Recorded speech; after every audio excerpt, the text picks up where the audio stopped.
everything is a conversation. Every voice has value, and every conversation is an opportunity to transform lives.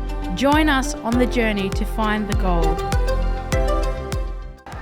Hello from Garden City. It's so good to be back with you guys. It is episode 4. For Cultivating Resilience. You guys are in for a treat. We got an amazing guest with us today.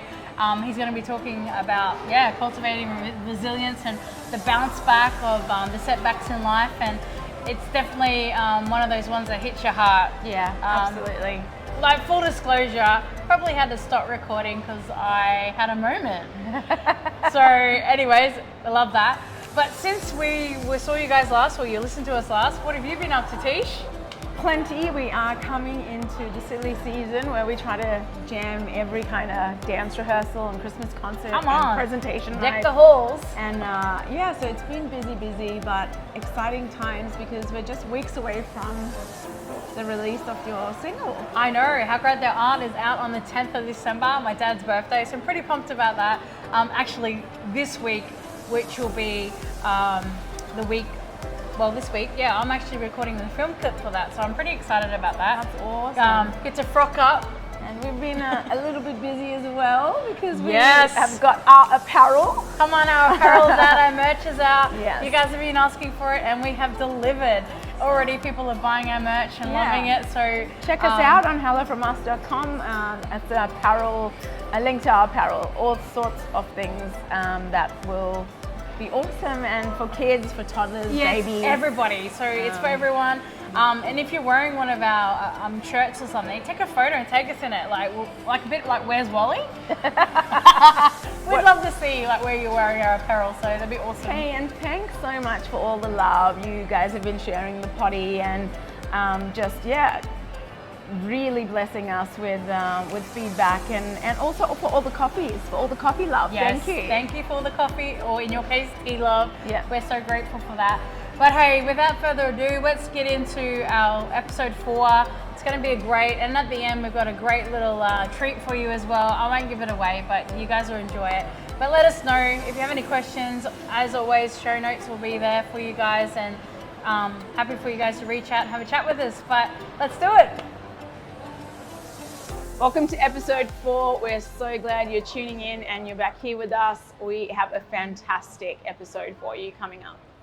We do. This episode is about cultivating resilience. And I thought, what better than to have a good friend, Justin Geange, here today with us, or tonight, wherever you are viewing it or listening to it. Justin is an amazing guy. We want to welcome you. Thank you. Thanks for being on our potty. Yeah, no, thanks. Look, it's my pleasure. It's always a pleasure to have a yarn with you, and looking forward to sharing, just some of the things I've learned along the track. So. That's so cool. Well, if you don't know about Justin, he's an amazing dad, amazing husband, and if you don't know, he also was the Broncos mascot. But there we go. Right there. That's credibility. Yeah. Australia's Got Talent as well. What was that one where you did the golf? Oh, holy moly! Yeah. Holy moly! That's Fractured great. 12 ribs. It was awesome. Awesome. TV shows, great. Yeah. Right? And one of the things that Justin is very passionate about is he also works with mates in construction, which we'll let him talk a little bit about that. He was also an ambassador of Are You OK? Great movement that is just working with people with mental health. Yeah. And but there's so much more. He's a writer of poems, which we can't wait to. At the end of our podcast, we're going to actually play one of his poems for you. And we'll give you all the details as we do on where you can view all that stuff. But let's get into it, hey? Yeah. Let's have a yarn, man. Let's have a yarn, and that's what I'm here for. Tell us about you and a bit about your story, and Just born at an early age, obviously. But also a joker. Yeah. There's a few dad jokes. Should have been a trigger warning. But put a warning up, right? Yeah. This could be disturbing for you. It could cause eye roll. But look, I originally hail from New Zealand, so I ran away to Australia when I was 17, chasing the bright lights. But came over here and I ended up hitting the construction industry. Yeah. So I kind of needed, to work, to eat and to live and stuff like that. And so Yeah, from early days, 1990, I hit the construction industry. And look, over my life, just to give you a bit of context, I've been in and out of hospital with my mental illness and battling bouts of suicidality and psychosis and stuff like that. So as a teenager, and then later in my 40s as an adult, but always bouncing back. Always, you know, the reality is, and I could lavish you with stories of deficit after deficit, but the reality is I'm still here today, which is surplus. And so, I think anyone listening to this, if they haven't fallen over, they're one of the very peculiar people, you know, continue flying around the room team, because everyone will fall, but it's about getting back up. I think Nelson Mandela said it best when he says, "Don't judge me by my successes, but judge me by how many times I get back up." Yeah, that's cool. So that's been my motto through life, is just, giving everything a crack. If I fall down, I get back up, you know, you win or you learn. That's the sort of stuff. Yeah, that's awesome. And with Mates in Construction, where you do a lot of stuff, so can you tell us a little bit about that, what you do with Absolutely. So Mates in Construction is a suicide prevention charity. We work wholly and solely in construction. Mining, well, pretty much construction, mining, energy, manufacturing. So we work with blue collar workers, you know, and it's predominantly male and predominantly a people group that don't typically or historically reach out for help. And so what we do at Mates is we'll do training. I've been doing training all day today, so a little bit dusty, but we'll do, you know, suicide prevention training, suicide intervention training, and we empower our industry and give them skills and confidence to be able to call their mates out when they can see they're struggling or doing it tough. Yeah, come on. And that's what we do. We draw on the strengths of our industry. You know, some people say, you know, we're a pretty robust, in your face type industry. But what we do well in our industry is we help a mate out. And we draw on that to keep people on the planet today. So cool, so cool. I'm really, really excited to hear some of that. One of the questions, when I knew we had this amazing opportunity to talk to you, one of the questions I straight away thought about is, from your personal journey, what are some of the voices, because we often talk about, like, you know, the comeback and all of that, but what are some of the voices you teach people to quieten that say, don't ask for help, you're okay, you'll get through this, and, you know, the thing that kind of enables the suffering in silence? Yeah. That's such a great question. And I was just saying today to the group of people that we're training, that those are the lessons that we've learned. And it's not to say we've been taught wrong, it's to say just those are the bags that we carry. But to enable us to move forward, to enable us to keep our mates, because statistics shows that we lose a construction worker every second day to suicide. And so those voices that people hear to say, I can't put my hand up. And one of my colleagues painted a great picture, someone carrying all those boxes of, you know, relationship breakdown, financial hardship, all those sort of things. They got their hands so full that they can't put their hand up. And so what we say is, you know what, we might not be able to put our hand up, but we can actually encourage people to reach out to their mates. Because we do that in every part of society, don't we? We see someone struggling with a load, we'll go and give them a hand. That's right. You know, and so that's what we're saying here is, you know, it can be tough to put your hand up, but what we're saying is let's empower our mates to actually call us out on those changes, those things they can notice that aren't like us, and more importantly, that we're okay to say, actually, you know what? No, I'm not travelling so well. So I think rather than quietening those voices, it's about enabling those voices to say, actually, it's okay to say I'm not okay. It's just not okay to do nothing about it. So that's the message that we're trying to get out there, that we can get through this stuff, but we get through tough stuff together. I think a key thing that you mentioned, you said, like, helping together. And it's like, as a society, we think we've, like, advanced, we've developed, we've created, we've, you know, innovated so many things on so many fronts. But one of the things we've done is we've traveled from a village mentality and a village culture to a linear, more Greek, more higher learning, I'll stay in my lane and I'll advance in my lane, and so you know, become a lot more self-reliant, I suppose. And so that togetherness is almost unspoken, and if it's not prioritized, you find yourself you know, on a lone raft like Castaway. Absolutely. Yeah. Tom Hanks moment. Yeah, come on. Yeah, little plug there, Tom. Reaching out if you're listening. Love your work, mate. Come on. But I agree. I think we've moved from a collectivist society to a very individualistic society, and we were built for connection. Human beings were built for connection, and I have my faith that I'm connected to, and that's a big part of my well-being is when I'm connected to that faith and connected to my family and connected to my friends. I'm actually a lot more. My well-being is you know where it should be. So that disconnection where we're chasing after the individualistic part of our, you know, that Greek timeline that you're talking about. That's pretty cool. I'm gonna look deep into that. There's a poem there. But there's so much truth to that. That's disconnection. Why were people so wobbly during COVID? Because they're disconnected. So connection's such an powerful, an important part of people's well-being. Oh, it definitely is, and I think you know, like you say, we went from one extreme to the other, but we're starting to see it come back now, where people are realizing that, you know, we do need one another, that we can't be islands, that it takes a village to do life, and but if we're creating that in our own friendships with one another, and then those friendships are creating it, and we're going beyond. We're starting to build that. Hey, we do need one another, because we definitely have swayed from, you know, I can just do life on my own. I don't need anybody. I got this. That really Aussie mentality, or she'll be right, mate, right? Because we just go, she'll be right.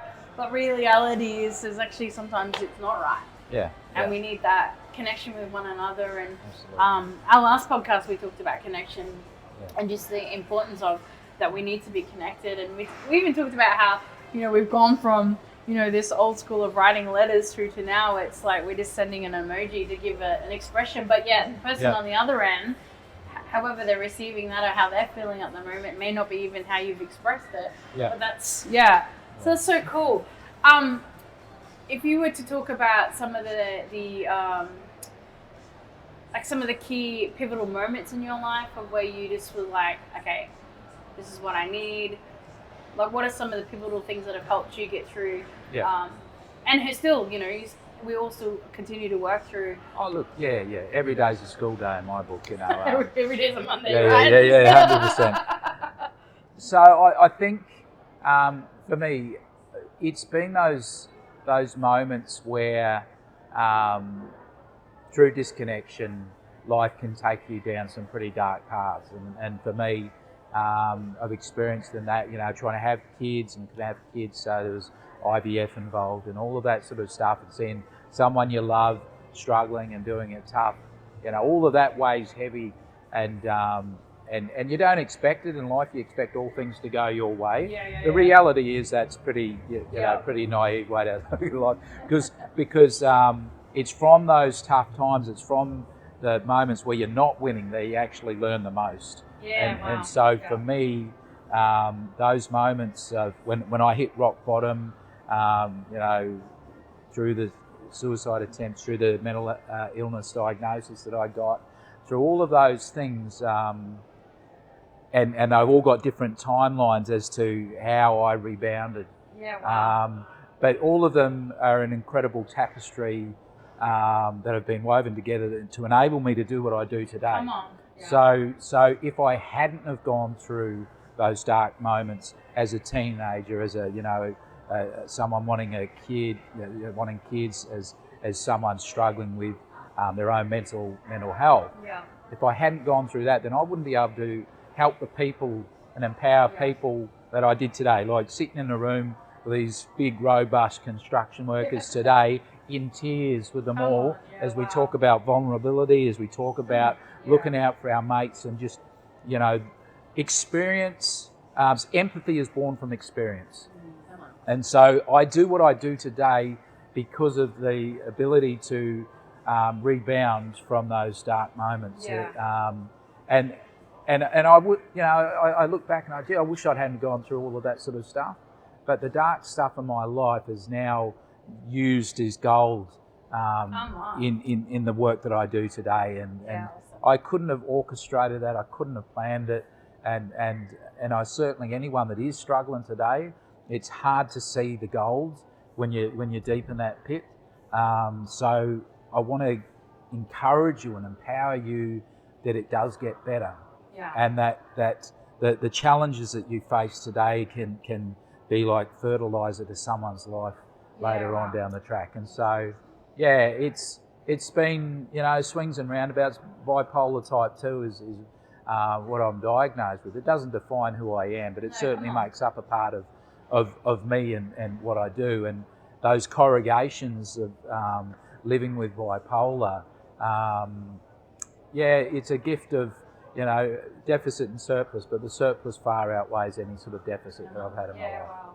Yeah. Talk to us a little bit about, you just mentioned vulnerability. Yeah. I come from, a bit of a strong culture where it's like, give the stiff upper lip and fake it till you make it, that sort of thing. How do you teach in a construction setting or with a bunch of blokes? Yeah. What tools can you say you employ to help teach or withdraw vulnerability?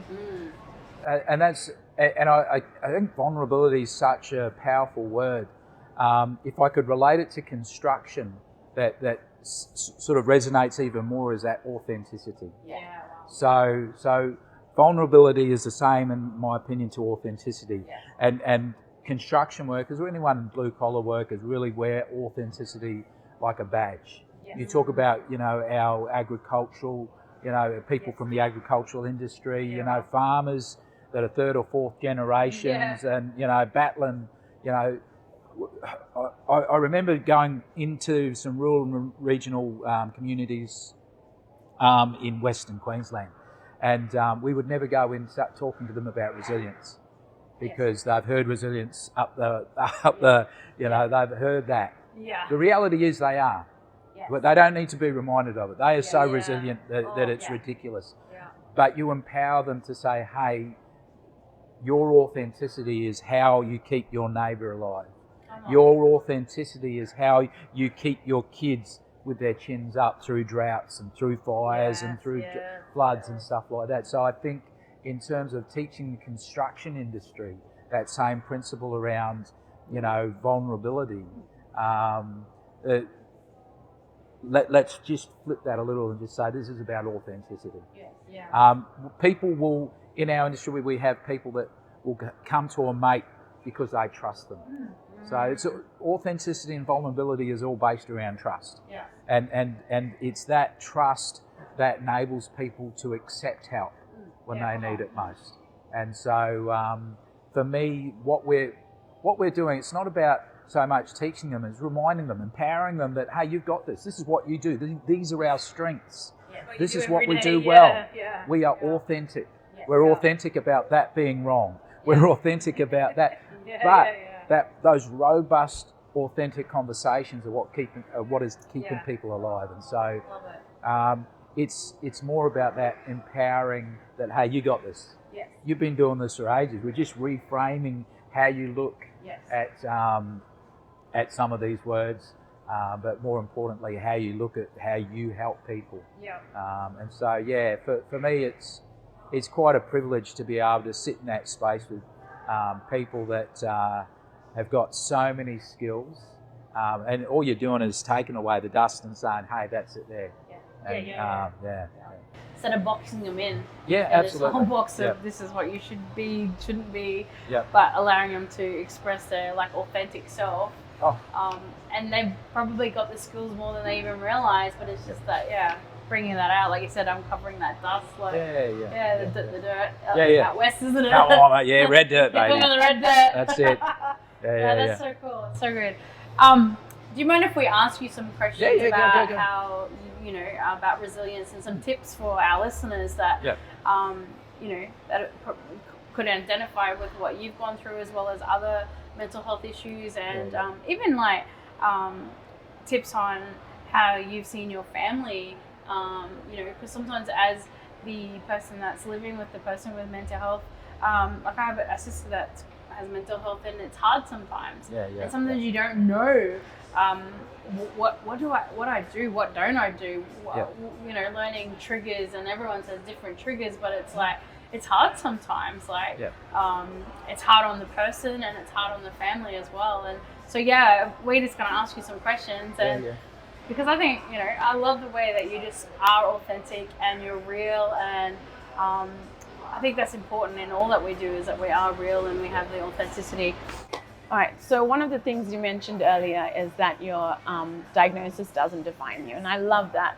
As someone who's had a personal history and journey with mental health illness in our family, it's taught me a lot about not looking at someone as their diagnosis, and not then looking for symptoms or attributes and saying this is who they'll be, this is how they'll react, and all of those kind of things.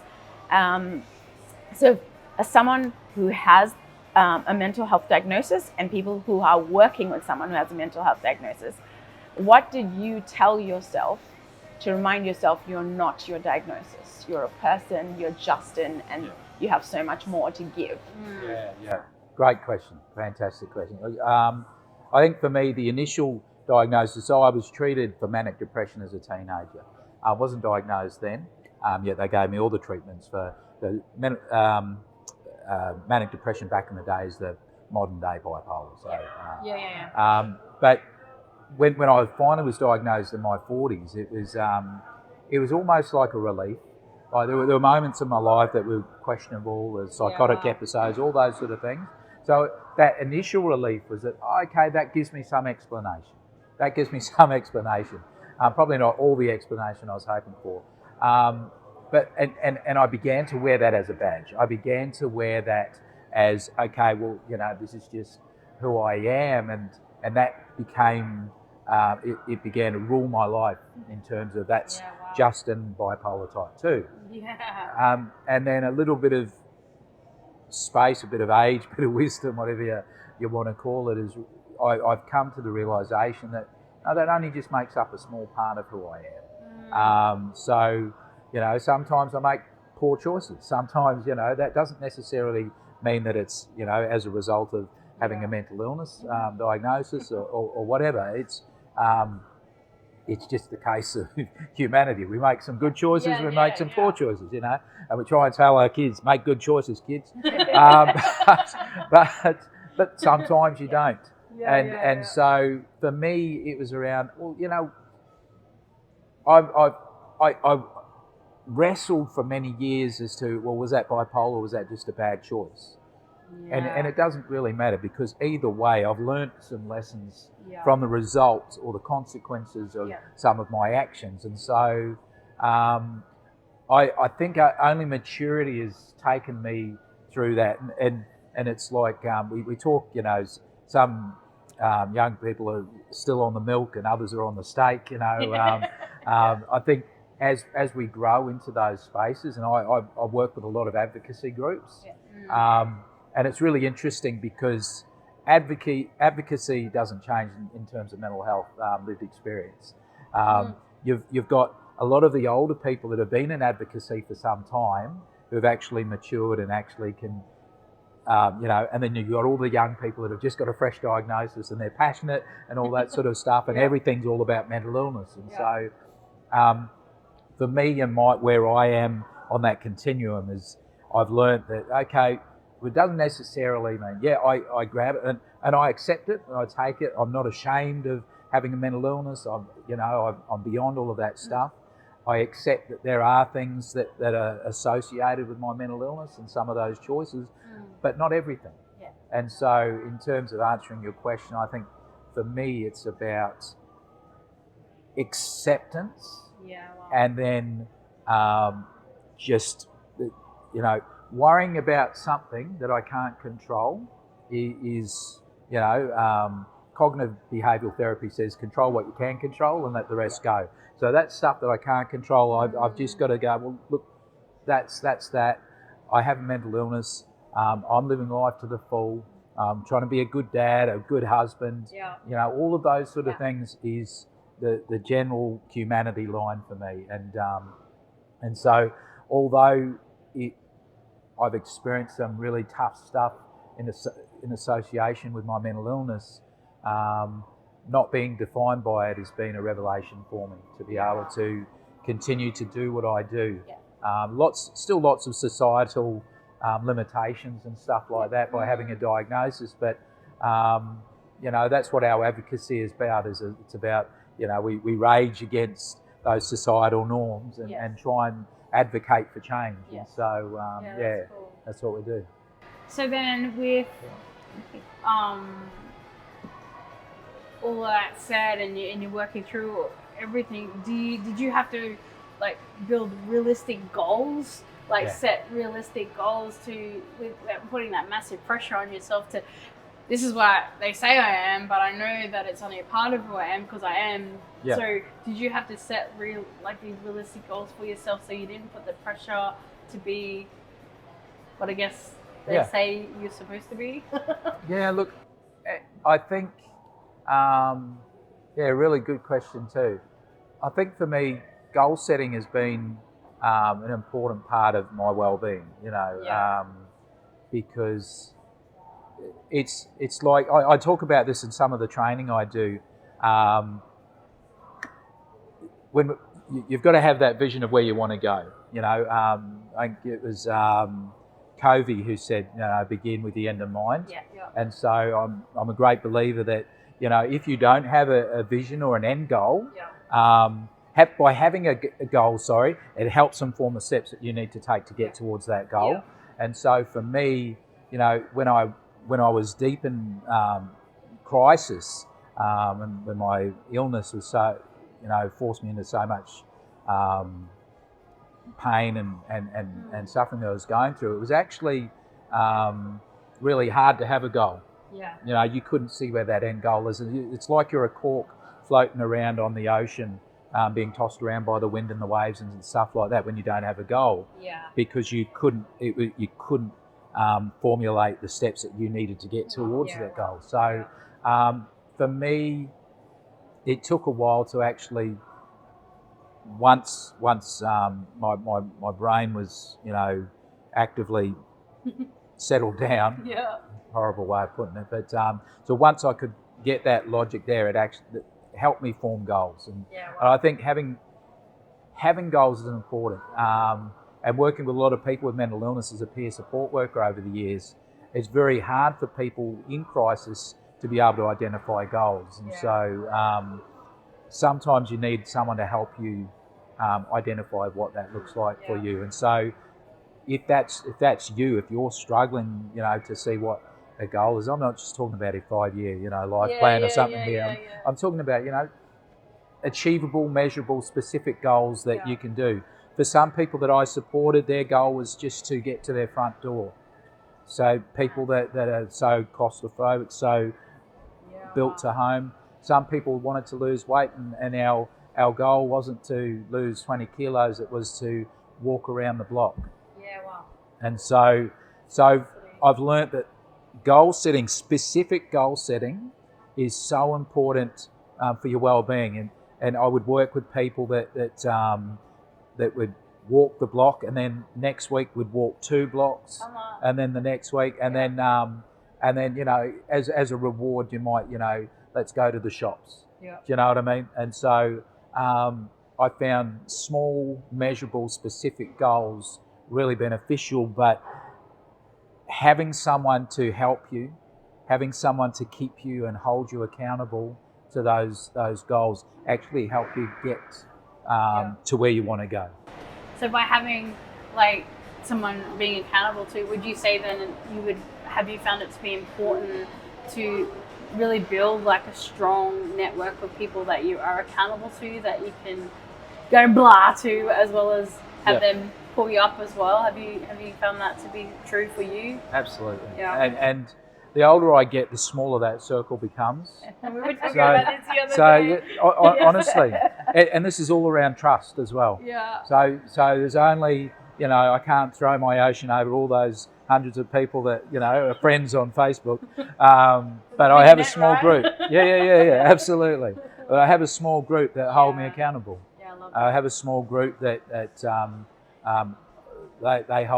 I hold them accountable as well. Yeah. You know, and so I think it's important that you spread that net tightly. Yes. Because that becomes your scaffolding. That becomes, you know, if you get wobbly, you got your scaffolding to make sure you don't fall all the way over. And It's funny that we went there because my question was, what does Justin's mates have permission to do? How you know, what do you say? Look, yeah, brilliant. You know, the conductor of my orchestra is my wife, and she, no, look, she, you know, she brings in the strings and brings in the woodwind, but the strings might consist of my mates that go out karaokeing. You know, so Justin needs to go and let off some steam, do some karaoke. You know, Justin needs to play some golf. Justin needs to have a coffee. You know, these are sometimes you have that one person that can bring in the different elements of the orchestra to make the beautiful music, and so for me, that trust and that person has been and always will be my wife, and so so it's a big part of my well-being journey is my wife, but also now my kids. Yes. I love it that my 18-year-old daughter last year, she said, "Dad, let's go to the shops," and I thought, okay, and we went for a walk to the shops. And on the way, she said, "Dad, you haven't been yourself. I want to talk to you about how you're travelling." And so now all of a sudden they've learnt from my wife, you know, and as a family unit, you know, that's probably the most important part of my network. Yeah. So what would you say to our listeners who have a family member that is struggling with mental health? What would you say to encourage them to, how do they work that space to the best? Obviously everyone's got different circumstances, but love. Yeah. Love. Look, love. I you know, Love covers, right? I think the Beatles said it best. No, there's a few other songs out there I believe that are about love. But you know, I see that from my family today, my wife, my kids. I still see it from my mum and dad. My mum and dad have walked this journey, the whole journey. You know, they've been there. And I remember back in the 70s and 80s, they went to a group called for parents called Tough Love. So you know, the deal was when I got drunk, so I had addiction issues back in the day. You know, they would have locked me out of the house, call the police, yada yada. That was tough love back in the 70s and 80s. And I love it. My parents would still remind me today, they said, "Oh, son, we couldn't do that because we love you." Yeah, wow. And so I think sometimes as families, you feel like you've got to have all the answers. But the reality is we don't. No. And sometimes just turning up, sometimes just being there, not having the answers, not trying to fix, but just loving. Fix the problem, right? Because it's not a problem, it's actually, like you say, it's an illness, and I think sometimes we can say, "Oh, that person's got that problem." No, actually, it's that you're kind of then making that define who they are. Absolutely. Rather than, like you say, just keep loving. And that's the connection. Yeah. You know, like we all cry out for that connection, and so it's a case of, you know, there's disconnection through illness, but we're not going to lose that connection through love. Yeah. And so my mum and dad, you know, bless their socks, they just you know, they're now in their 80s, and they're still calling me up, you know, worried about me and how I coped with the All Blacks getting beaten by South Africa. I was going to bring that up. Let's talk about it. Coming back from. But that's love, you know, and that's knowing that someone you love might be going through some stuff, so we're going to keep turning up for you. Amen. But you know, you're not alone. I think I learned a statistic that loneliness has become a epidemic levels here in Australia. And there's no surprise that the correlation between loneliness epidemic and suicidality or suicides in Australia. We lose 9 people every single day to suicide. So we know that people out there are doing it tough because of that disconnection. So in terms of your question, love. Just keep turning up. Just keep being there. You might not get it right every time. You might not have all the answers, but one thing that someone cannot say down the track is that, you know, I never experienced love. And so, yeah. Love that. Yeah. So in the workplace, Justin, because like one of the things is it's easy for people who live with you or your family to know when something's off or you're not quite yourself. But let's talk to our listeners about who are in a workplace, and like lots of, I'm thinking about immigrant families or uni students who are here without families, you know, a little bit more isolated. In the workplace, what can we do? What kind of questions can we ask? Or what kind of tools can we employ to be there in a meaningful way for people without, like not everyone without the essence of relationship is going to say, if I ask them, are you okay? Is going to say, no, I'm not okay. You know, I lost a family member today. Or a lot of that might be internalized because there isn't relationship there. How do we as a society turn up? And it's such a challenge. It's such a challenge, and we see it daily. You know, for people that are new to a country, I've experienced that. You know, coming to a new country and, you know, having to learn all those sort of things. But I think there's probably no easy answer in terms of how do we get around people that have no connections. And the only thing I can offer is that we need to make that effort to learn. And it's World Kindness Day today, you know. So with that in ringing my ears, you know, you don't know what person's experience. I've learned this through construction for people that are from war-torn countries that are impacted and emotional because they see their loved ones, you know, being caught up in conflict, and they've experienced trauma and, you know, years, you know, escaping that trauma, and then they get to relive it on the TV, you know, where we see it as just an article on the news. So that simple act of practicing kindness. Had a gentleman today in our session, an Albanian gentleman, and he talked about his trauma and as a young person being forced to be part of the military, part of a war that he didn't want to be a part of, and so he sought refugee status, and for him to be able to openly share that, and he broke down in tears in our session today.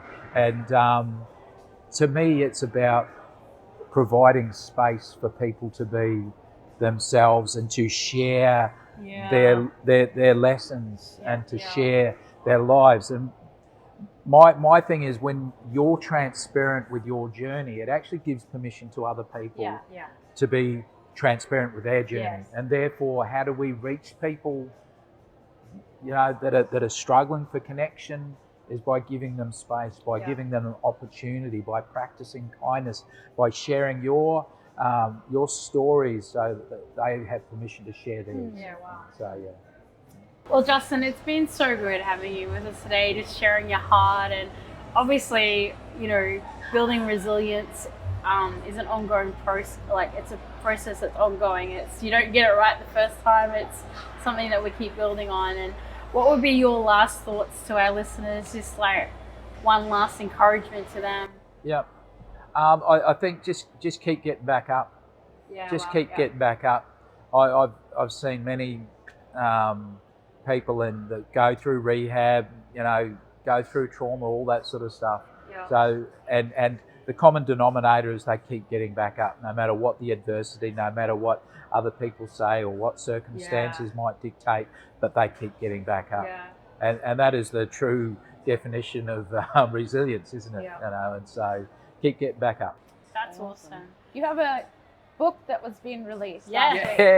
Called Connections. Oh, come on. Yeah. So it's just a gathering of poems. So it's been something that's been quite cathartic for me over the years, and just how I'm connected to my family, how I'm connected to my culture, how I'm connected to land and sea, how I'm connected to my faith, and how all those connections, you know, spell well-being for me. You know. So available on most platforms. It's just Google Connections by Justin Geange, and well, whatever thing you want to go to. Yeah, we'll put a link up Yeah. in our notes and stuff so everyone can know where to find. And you've got a YouTube channel as well, so we'll put that up as well. And but before you go, we always like to ask our guests one question really. Yes, about come on. What's 3 things that make you instantly happy? Family, friends, jelly beans. Jelly beans. Come on. You know what I used to love when Dulux used to do that. The Dulux big tin of jelly beans. Even if we didn't need to paint, we needed that big tin of jelly beans. And the dog, right? It was like, how do I get that dog? No, well, thank you so much for being with us today. It's been an absolute pleasure, and you know, I'm so happy that we're able to just have a platform where we can just share everyone's stories, because as we say, everything's a conversation, and to be able to just be on here, and so we're so grateful. Thank you to you and your family. And thank you for providing space. You know, we talk about that as so important, but providing space for these conversations to be had, because that gives permission to other people to have those same conversations. Awesome. Hey, thanks so much for being with us from wherever you're watching and Or listening. It's been a really, really good episode, especially I think personally we've gotten a lot out of it as well. So we hope that it's been something that has been equipping for you, that has put some tools in your hand. Remember to share the love, be kind, keep showing up, and let's try to be a safe harbour, hey? So people can dock a little, catch their breath, and come on, And so, you all know what to do. Like, subscribe, share the love, share our podcast out. We love that. And right now, we're just going to, Justin's going to actually read one of his poems. He writes amazing poems. And don't forget, his new book is out now, Connections. The link is there. Go out, buy it. It's got all the proceeds are going to an amazing cause. So that's so good. We love you guys. Thank you for your support. And until next month, hello from us. Hello from us. My mental health. Most people know my story about the good stuff and the bad, but I want to share some gold I found, what keeps me well when I get sad. I ain't no flaming expert, don't hold a psych degree, but I've lived and learnt and understand just what works for me. So I'll throw it out for all it's worth, take or leave it, up to you. But these are the things that keep me well, things that help me when I'm blue. Balance for me is the key, it's a scaffolding of sorts.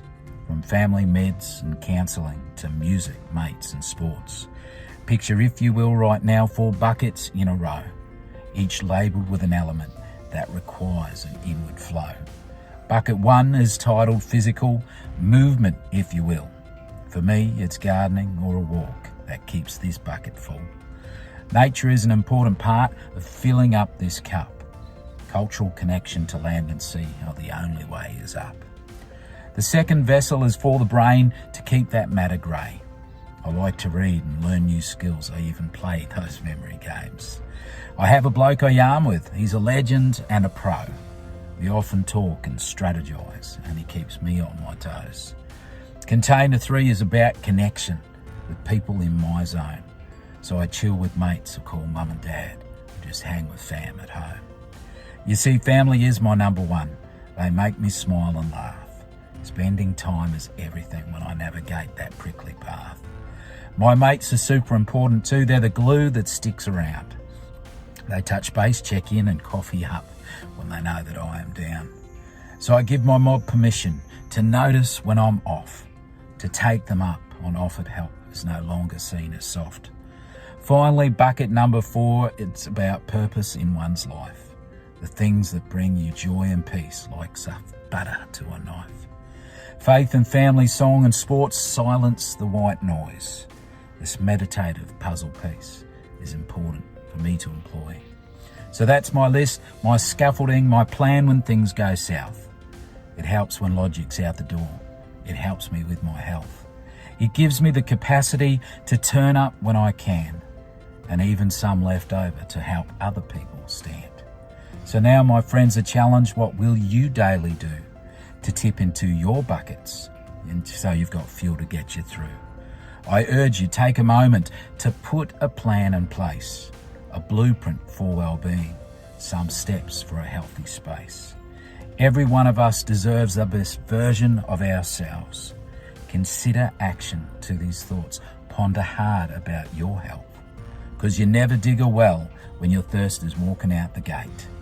So keep those buckets full, my friend, for you, your mob,